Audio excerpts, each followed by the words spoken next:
அனைவருக்கும் என் அன்பான வணக்கங்கள். நேற்று பதிவின் தொடர்ச்சி. யுதிஷ்டர் நன்னடத்தை உடையவன், அந்தணனாக மதிக்கப்படுவான் என்று கூறி முடித்தார் அல்லவா? அதன் தொடர்ச்சி. அறிய வேண்டிய பொருள் எது என்று ஆராய்ந்தால் பரபிரம்மே என்றுதான் கூற வேண்டும்.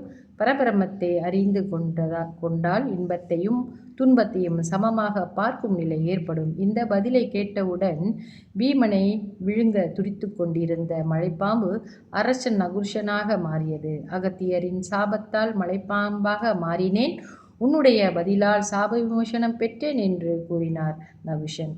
அகத்தியர் நல்ல கருத்துகள் யுதிஷ்டர் மூலம் வரவேண்டும் என்ற எண்ணத்துடனே சாபமும் விமோசனமும் கொடுத்தார். ஒருமுறை சிவன் பார்வதி திருமண சமயம் நாட்டின் வடபகுதியில் தேவர்கள் திரண்டதால் பூமி வடதிசை தாழ்ந்து தென் திசை உயர்ந்தது.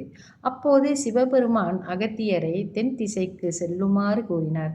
தென் திசைக்கு சென்றால் அகத்தியரால் பூமி சமநிலை வந்துவிடும் என்பது.